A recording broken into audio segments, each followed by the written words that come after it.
Muito boa noite, irmãos. Graça e paz por Cristo Jesus.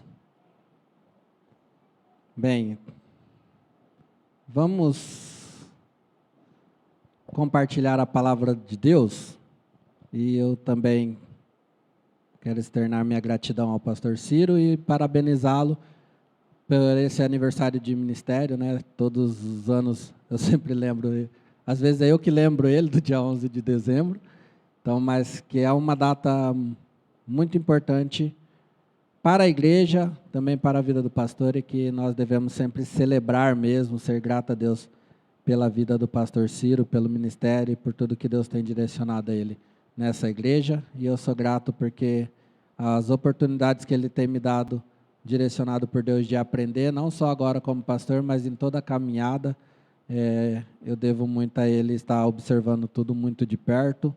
Então, minha gratidão a Deus sempre pela vida e o ministério do pastor Ciro. Bem, nós, hoje pela manhã, começamos a falar um pouco sobre, e eu usei o texto de Hebreus, capítulo 12, não será o texto que usarei agora à noite, mas continuarei na mesma linha de pensamento. No texto de Hebreus 12, só vou dar uma recapitulada, porque pelo que eu estou vendo aqui, a maioria dos irmãos que estão aqui à noite, por algum motivo de força muito maior, não estiveram pela manhã na nossa EBD, mas creio que isso vai sendo trabalhado por Deus e vai ter um grupo aí talvez maior na EBD do que nas outras programações. Estou brincando, mas que seja equilibrado. Porque a EBD é um departamento da igreja que alimenta o corpo, que desperta o corpo a colocar em prática aquilo que tem aprendido. Então, é importante que nós, como igreja, nós como membros da igreja, tenhamos esse compromisso de nos alimentarmos. Tá? Mas daqui a pouco nós falaremos mais um pouco sobre isso, mas fica aqui o alerta, você que não tem estado na nossa EBD, você tem deixado de se alimentar e não é bom viver só de regime, tá? O enredo, só para colocar os irmãos aí na linha de pensamento, hoje pela manhã, no texto de Hebreus, nós lemos o texto de Hebreus 12, versículo 1. Não. Hebreus 12, 1. Que o autor de Hebreus vai chamar aos irmãos a meditarem na seguinte ocasião. O texto de Hebreus 11 deu um relato ali de pessoas usadas por Deus, a sua fé, tudo depositada na direção de Deus e fizeram grandes coisas direcionadas por Deus através da fé, confiando na direção de Deus. E aí o autor vai chegar no capítulo 12 e vai trazer isso para nós, um alerta para nós hoje, porque ele encerra o capítulo 11 dizendo assim, eles fizeram tudo, confiaram em Deus, mas eles não chegaram a alcançar aquilo que esperavam, a alcançar a promessa, e nós sabemos que a promessa era o nosso Senhor e Salvador Jesus Cristo.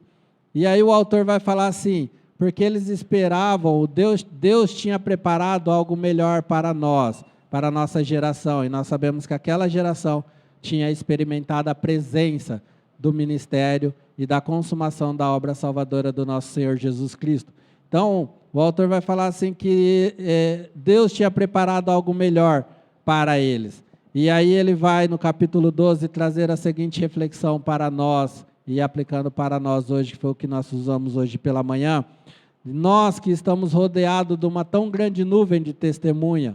E aí ele vai nos exortar a usar a nossa fé, colocar ela em movimento para fazer a diferença na nossa geração, para fazer a diferença no enredo em que estamos colocados hoje. E eu usei, simbolizando o contexto em que vivemos essa semana para nós, final da Copa do Mundo, né? Dando tchau. O último jogo do Brasil ali na Copa, e eu usei isso para que nós pudéssemos pensar no seguinte, aqueles jogadores estavam ali em campo e lá na arquibancada tinha pessoas que já tinham jogado antes, que tinham feito a sua parte antes. E lá em campo eles olhavam para aquelas pessoas e sentiam aquele ânimo, aquela vontade de poder somar com aquilo que já tinha feito anteriormente. E nós sabemos que, infelizmente, eles não conseguiram, né? Mas, aplicando para nós no enredo do texto, nós usamos o seguinte: nós estamos como aqueles jogadores ali, naquele jogo do Brasil. Nós é quem estamos em campo hoje. É a nossa vez de jogar. E lá, na arquibancada, com o estádio lotado, tem uma grande nuvem de testemunha.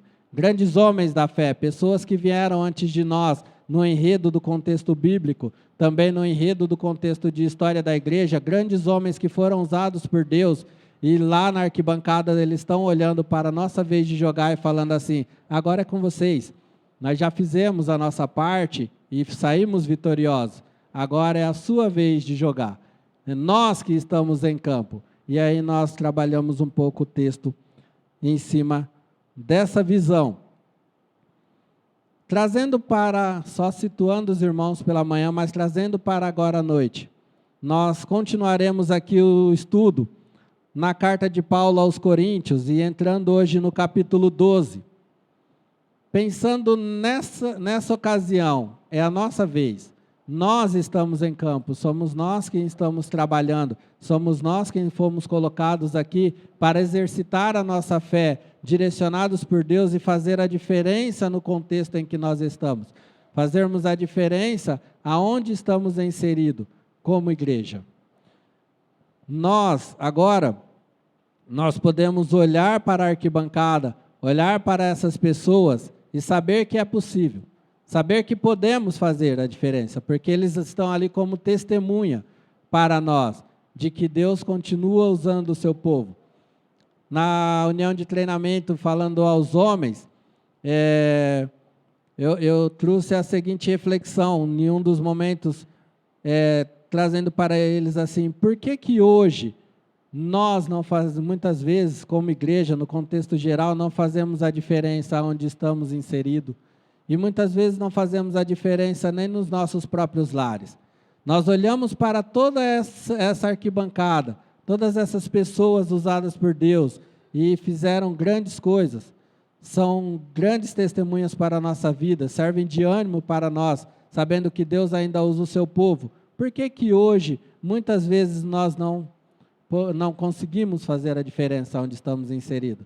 E na maioria das vezes, quando nós vamos conversar e estudar a biografia dos grandes heróis da fé, de pessoas que foram usadas por Deus, e nós ouvimos alguns contextos hoje com as seguintes desculpas: mas naquela época, o Espírito Santo habitava neles e eles iam lá e faziam. O próprio Deus direcionava a vida, como a vida de Moisés estava ali, direcionando, operando milagres ali, sendo visível. Noé e Abraão e por aí por diante, essas pessoas estavam experimentando a presença ali diretamente de Deus. Mas será que eles têm razão nessas desculpas? Será que muitas vezes nós olhamos para essas pessoas que a Bíblia nos deixa como exemplo e falamos ou olhamos para ele como se eles tivessem sido super-heróis, ou se eles tivessem um poder diferente, ou se eles fossem alguém sobrenatural?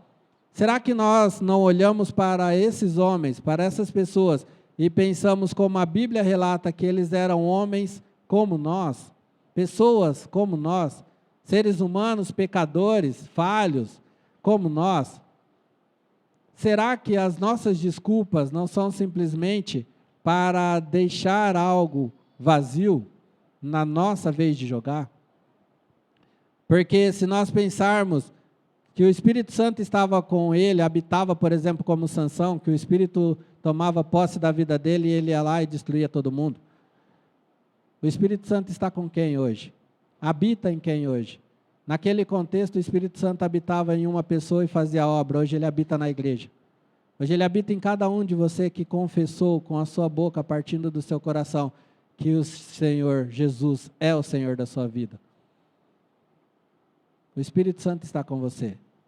O próprio Deus direciona a vida da sua igreja. Ele é soberano sobre todas as coisas. É Ele quem tem conduzido a sua igreja. Nós temos estudado isso pela manhã na nossa confissão de fé. Jesus está conosco todos os dias.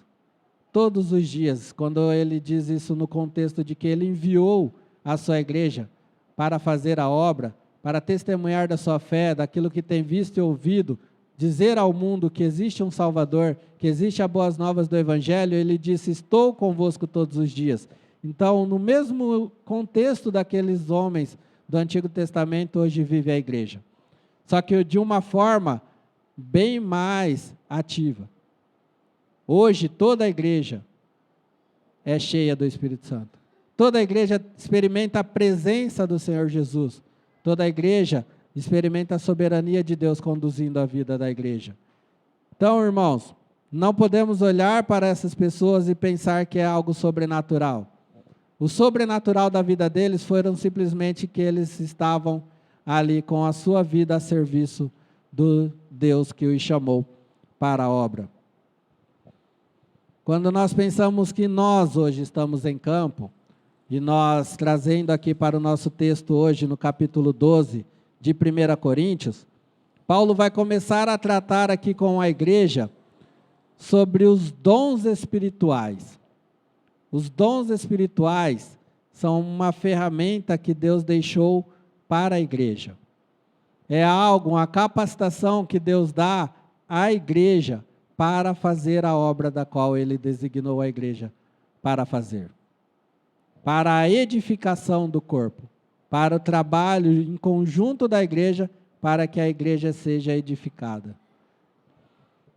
Quando nós pensamos que estamos em campo hoje, e essas testemunhas estão olhando a nossa vez de atuar, nós precisamos entender o que é e para que servem os dons espirituais. Porque é isso que vai nos mover, é isso que vai nos ajudar na tarefa que temos para exercitar. Para que nós possamos trabalhar em cada posição certa, na hora de jogarmos, na hora de atuarmos. 1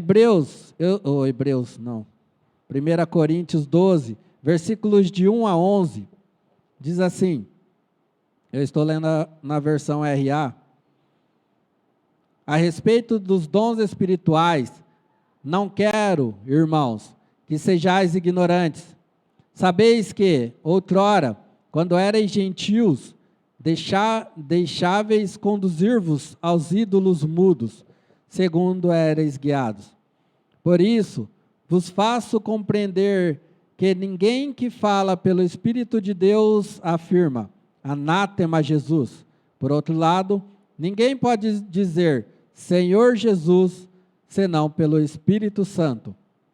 Ora, os dons são diversos, mas o Espírito é o mesmo. E também há diversidade nos serviços, mas o Senhor é o mesmo. Há diversidade nas realizações, mas o mesmo Deus é quem opera tudo em todos. A manifestação do Espírito é concedida a cada um, visando a um fim proveitoso. Porque a um é dada, mediante o Espírito, a palavra da sabedoria. Aí a outro, segundo o mesmo Espírito, a palavra do conhecimento. A outro, no mesmo Espírito, a fé. E a outro, no mesmo Espírito, dons de curar. A outro, operações de milagres. A outro, profecia.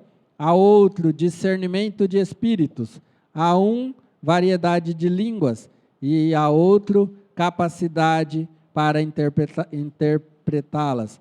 Mas um só e o mesmo Espírito realiza todas essas coisas, distribuindo-as como lhe apraz a cada um individualmente. Queira Deus abençoar a leitura da sua palavra.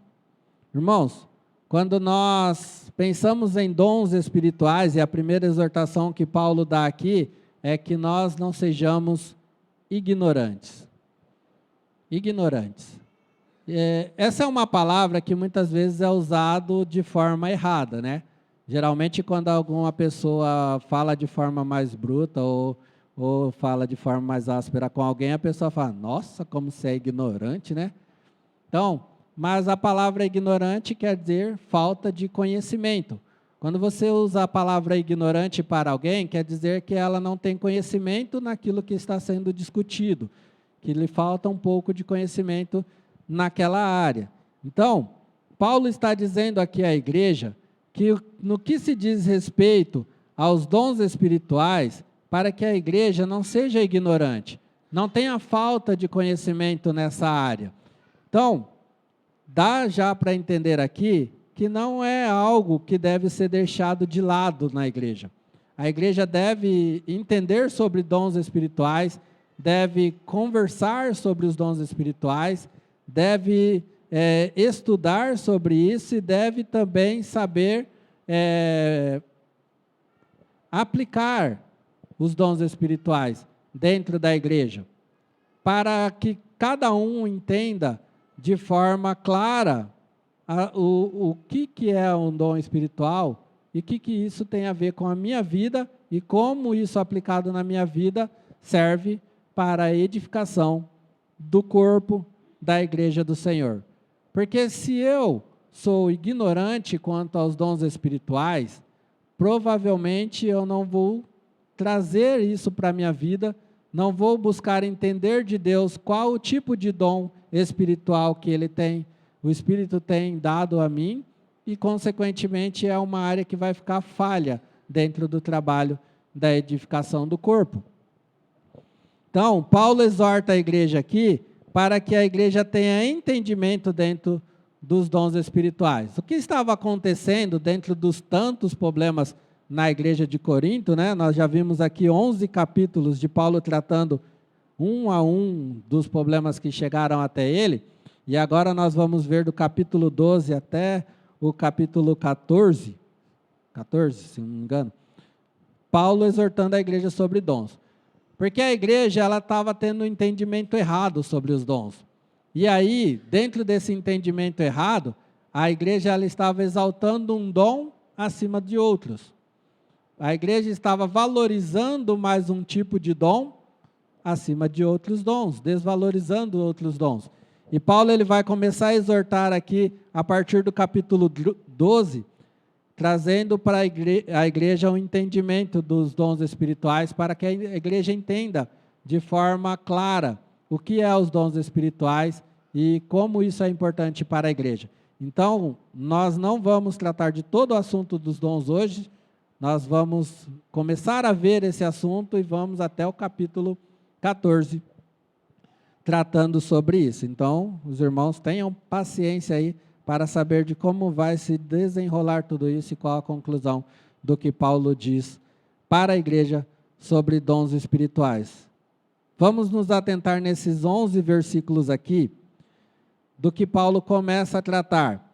Paulo ele vai trazer essa exortação à igreja, porque o dom que a igreja estava exaltando ali era o dom de línguas, o dom de falar em línguas. E aí há uma grande discussão. O que nós entendemos é que o dom de língua é o dom de etnia, o dom de falar em outros idiomas, tá, para nós, e por aí vai outros entendimentos em outros tipos de denominação. Mas para nós, o entendimento mais claro, dentro dos contextos do que fala sobre dons, nós tratamos como dons de etnia, de falar em outro idioma, em outra língua. Pois bem, aqui estava acontecendo na igreja que eles estavam exaltando esse dom, tá?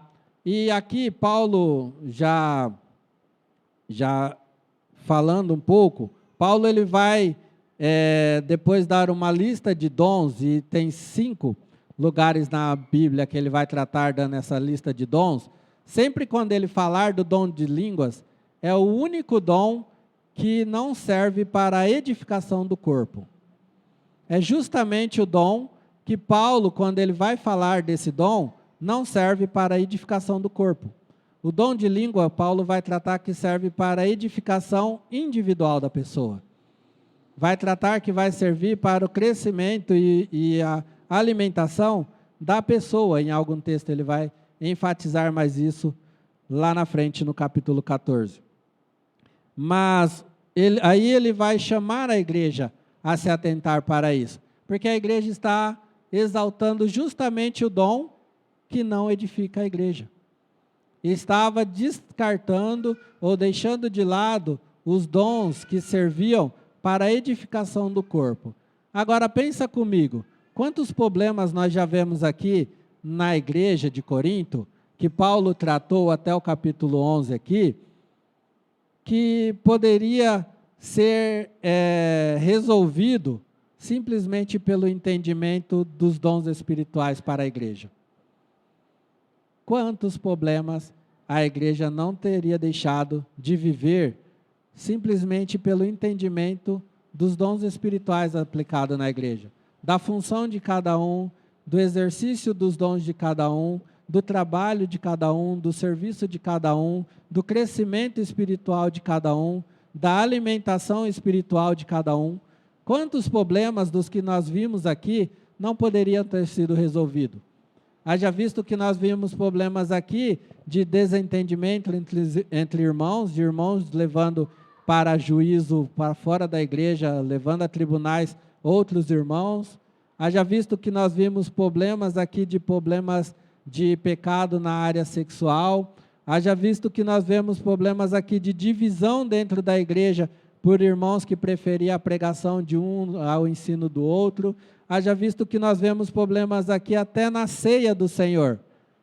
Pense comigo, quando os irmãos se tivessem se atentado para o que foi ensinado a eles, para o que a palavra de Deus dizia a eles, e principalmente no exercício dos dons espirituais, do qual Paulo já tinha ensinado à igreja, será que esses problemas estariam acontecendo?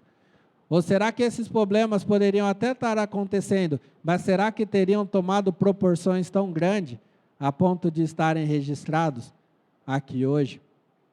Será que hoje nós não podemos evitar que haja desavença entre irmãos? Hoje nós não podemos evitar que haja um pensamento diferente do outro, que haja alguma coisa que crie algum problema dentro da igreja, porque nós sabemos que a igreja não é perfeita, que a igreja está sujeita a viver nesse mundo da mesma forma que cada um tem na presença do pecado, não mais sendo escravo do pecado, mas pela nossa natureza pecaminosa, nós ainda muitas vezes deixamos o velho homem começar a falar mais alto, mas aí já somos ligeiramente exortados pelo Espírito Santo, por esse que dá os dons à igreja.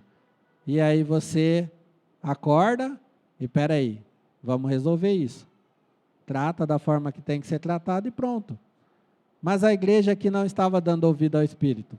E muitos problemas foram criados e Paulo teve que vir de lá, escrever 3 cartas e 3 visitas à igreja e resolver todos esses problemas que estavam acontecendo. Tá? Então, olha a importância do entendimento dos dons espirituais na igreja. Quando nós falamos de dons espirituais, muitas vezes nós pensamos em várias outras coisas, né? E principalmente quando a gente fala em dom, o que vem na cabeça primeiro é a música.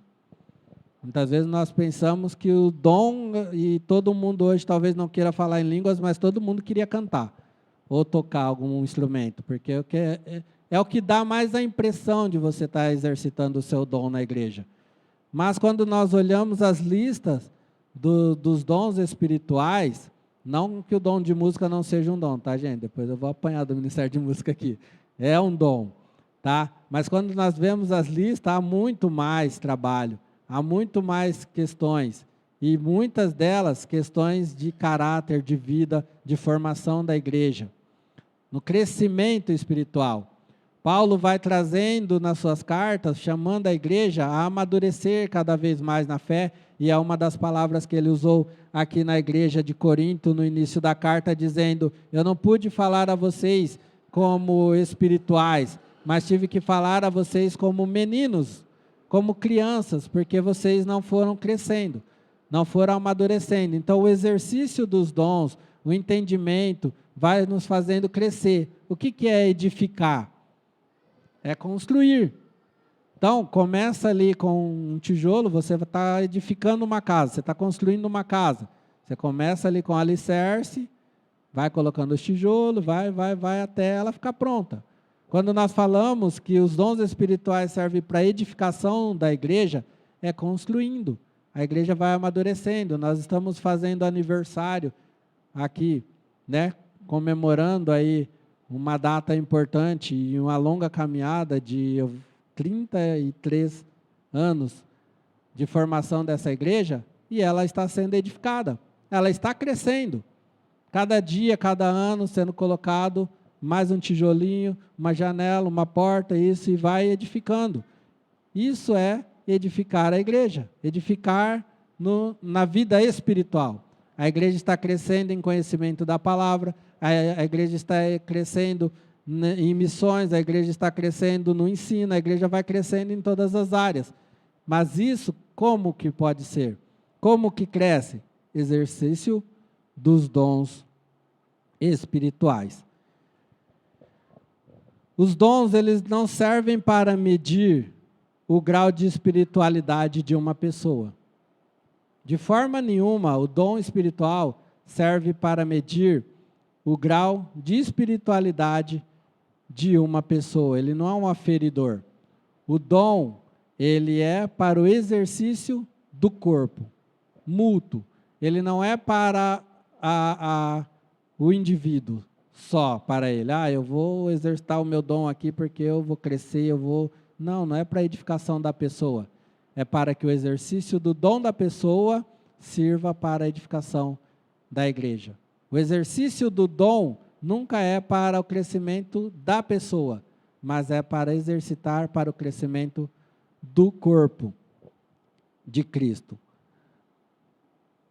Quando nós falamos em dons hoje, no nosso contexto como igrejas, há vários entendimentos e muitos deixam de estudar sobre dons e falar sobre dons até por causa de muitos entendimentos diversos que há.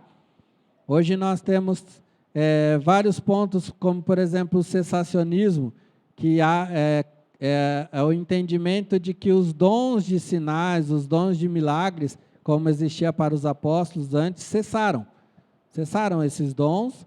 Hoje existe alguns exercícios de dons dentro de alguns pontos da lista do que é dito, mas não da forma que existia com os apóstolos. E também, ao contrário a isso, existem aqueles que creem que todos os dons ainda existem, né? Hoje. E o problema é os que ficam no meio termo. Aqueles que preferem ser ignorantes quanto aos dons. Não quero saber de dons, porque isso causa muita polêmica, isso não leva a nada, não leva a entendimento nenhum, e não busca conhecer sobre isso. E os outros que têm medo de falar sobre isso.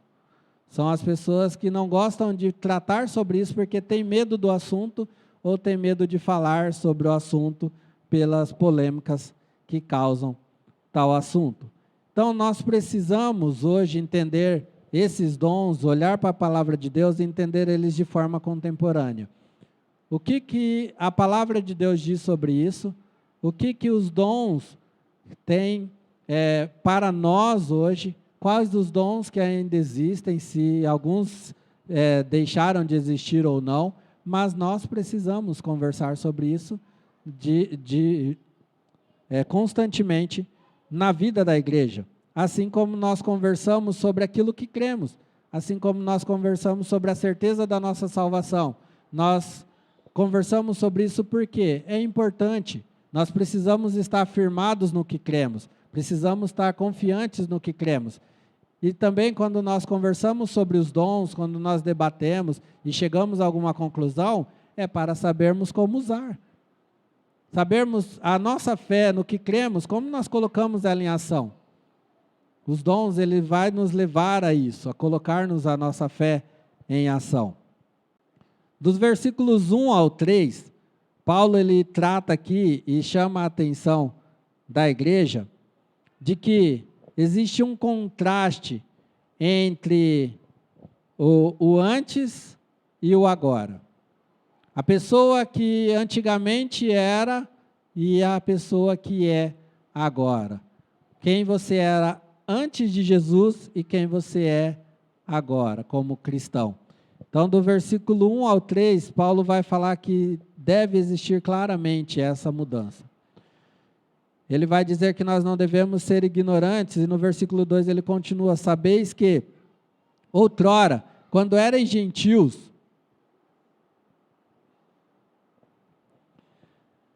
deixáveis conduzir-vos aos ídolos, mudos, segundo erais guiados. Então, claramente, a palavra de Deus vai sempre nos exortar e nos trazer à memória para nós lembrarmos de quem nós éramos.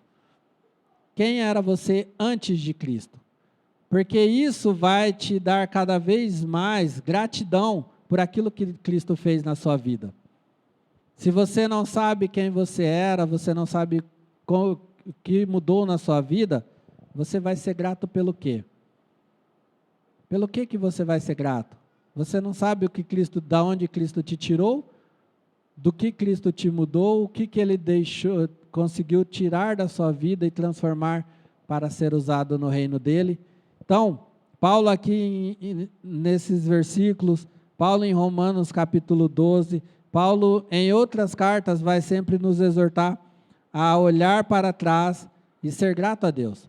Porque antes nós éramos guiados pelo curso desse mundo. Nós éramos guiados aqui, Paulo diz, pelos ídolos mudos, nós éramos guiados.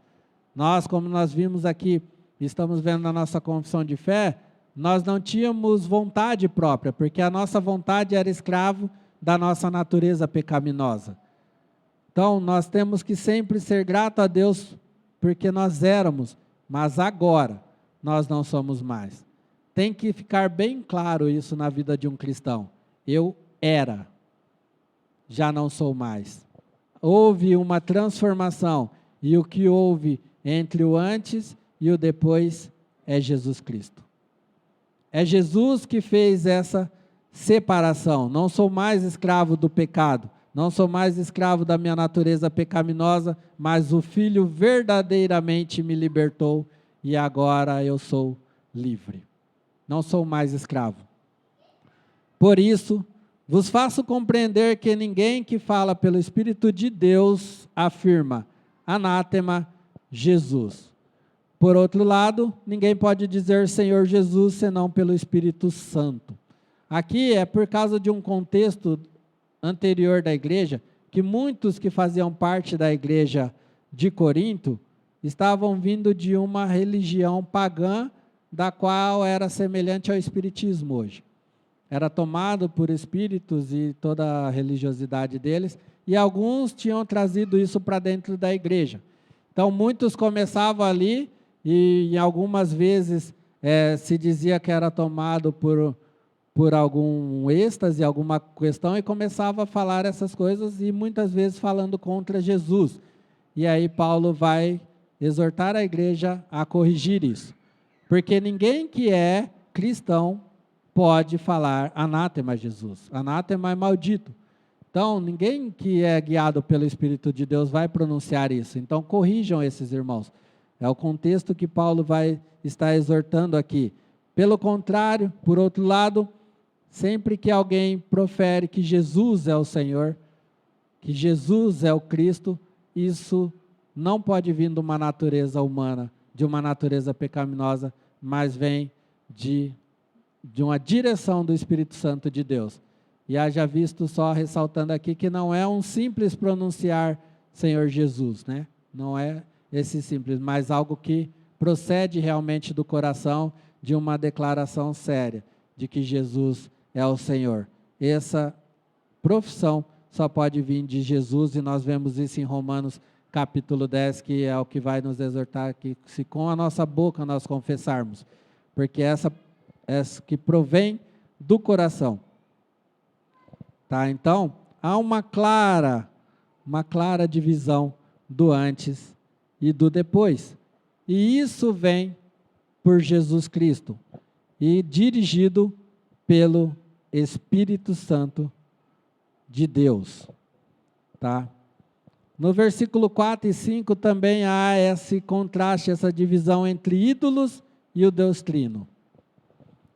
Paulo vai deixar bem claro que existe essa divisão. Não existe andar nas duas formas, mas existe essa divisão entre o Deus Trino e os ídolos. Ora, os dons são diversos, mas o Espírito é o mesmo, e também a diversidade nos serviços, mas o Senhor é o mesmo. Tá? É o mesmo Jesus, é o mesmo Senhor, é o Deus que faz todas as coisas. Nos versículos mais à frente também, Paulo vai ressaltar no versículo 6. E há diversidade nas realizações, mas o mesmo Deus é quem opera tudo em todos. É o mesmo Deus que opera.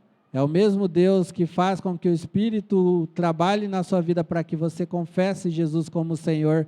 É esse Deus que está operando tudo em todos. Não, isso não provém de ídolos, como ele disse aqui, que algo que procede contrário a isso não provém do Espírito de Deus, mas de ídolos que vocês eram guiados anteriormente, como ele ressalta no versículo 2. Os dons espirituais, existem a natureza dele. Da onde que procede esse dom? Da onde que vem? Nós acabamos de ver que vem do Espírito. Direcionado pelo Espírito, provém do próprio Deus. E a origem dele, a palavra, vem de charisma, vem da palavra graça.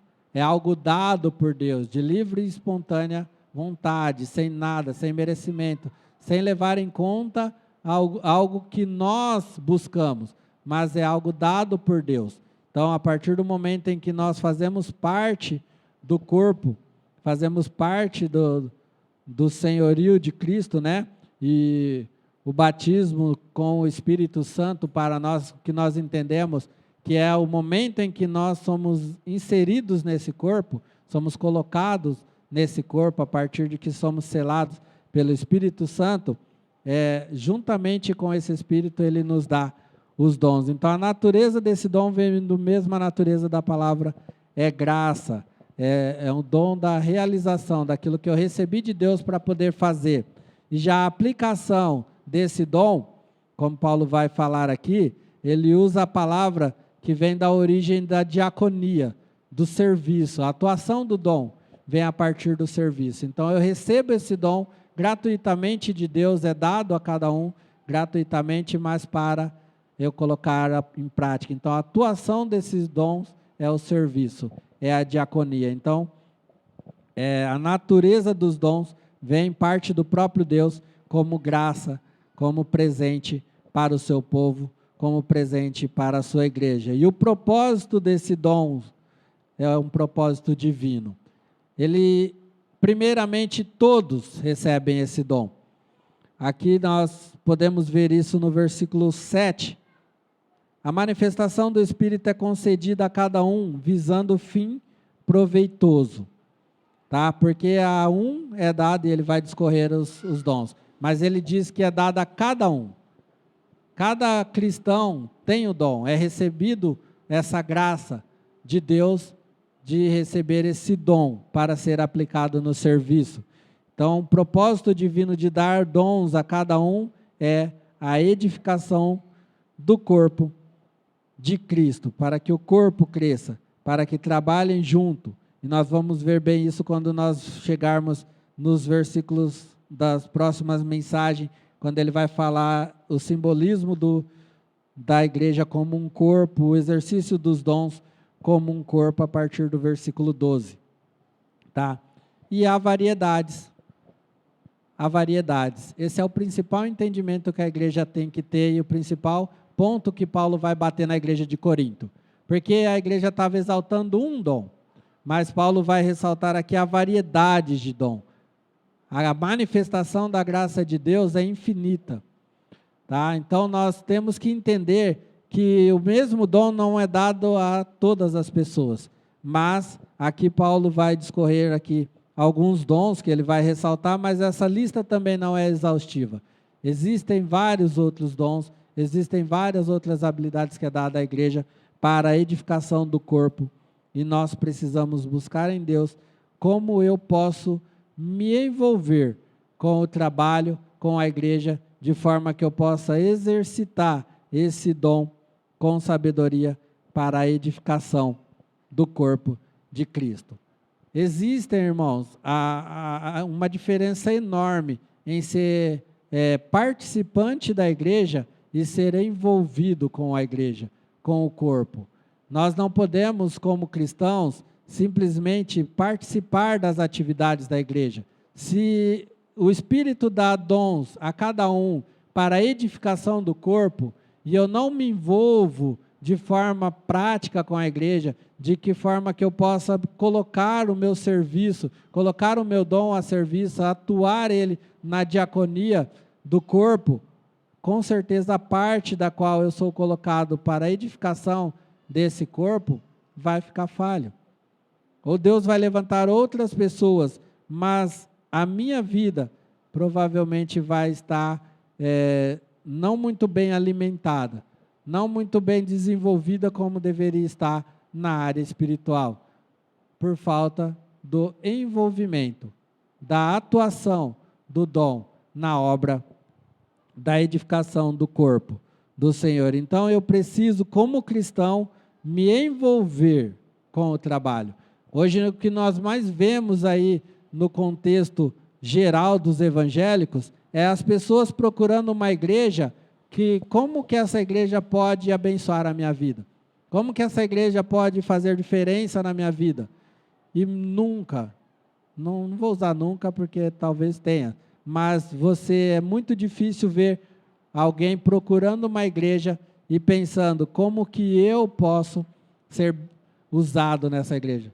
Como que a minha vida pode fazer diferença nessa igreja? O que eu posso somar? Como que eu posso contribuir para a edificação do corpo nesta igreja?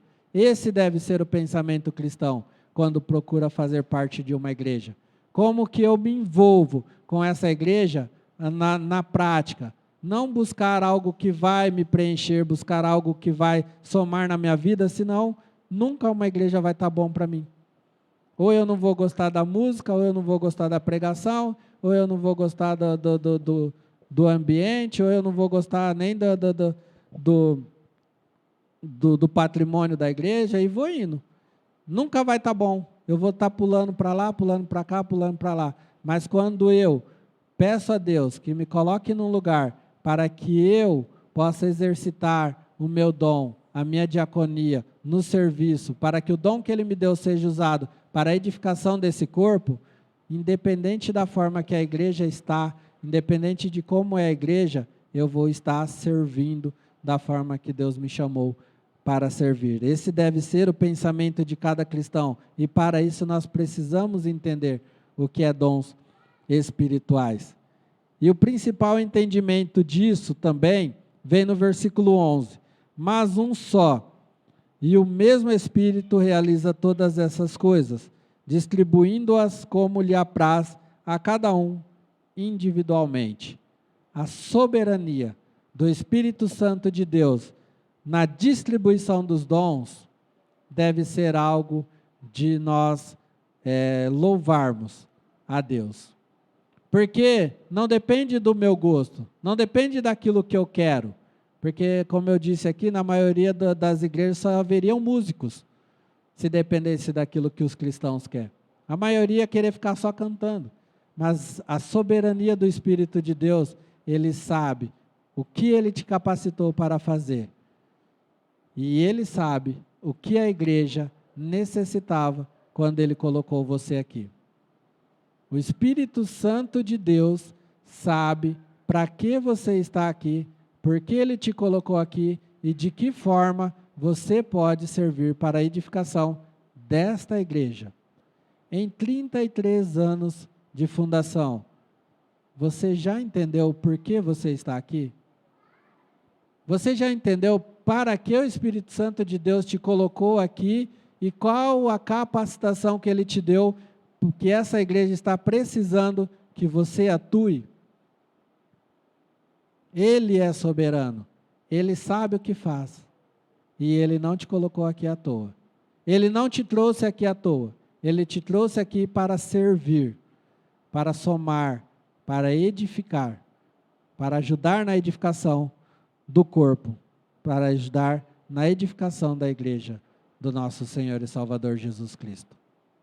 É a nossa vez de jogar, é a nossa vez de atuar a nossa fé, é a nossa vez de sermos participantes do que Deus tem feito nesse mundo.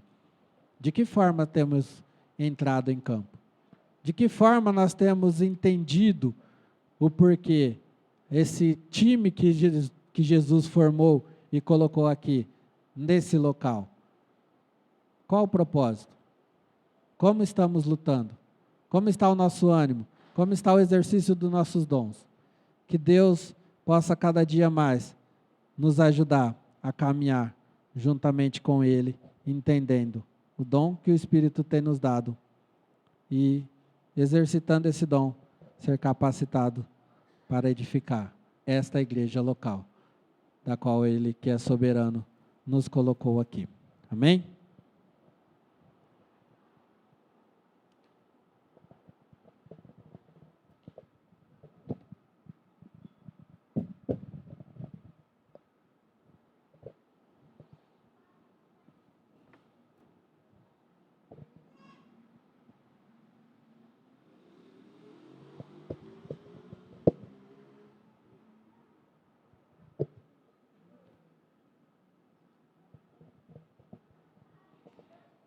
Nós vamos, nesse momento, participar, cultuar a Deus, no momento que é o maior simbolismo do cristianismo. O maior simbolismo do corpo de Cristo, quando a igreja de Jesus se reúne na mesa do Senhor. A mesa do Senhor, a mesa no contexto da qual foi escrito a palavra de Deus, da qual foi vivido principalmente os tempos de Jesus, o simbolismo de estar à mesa, de se reunir em torno da mesa, era o maior símbolo de comunhão. O maior símbolo de amor de uma pessoa para com a outra é quando ela te trazia à mesa junto com ela, quando ela te convidava à mesa na sua casa. E esse momento em que Jesus convida cada um de nós a ser participante da mesa, a sentar junto à mesa com Ele e partilhar do alimento. E o alimento que não é qualquer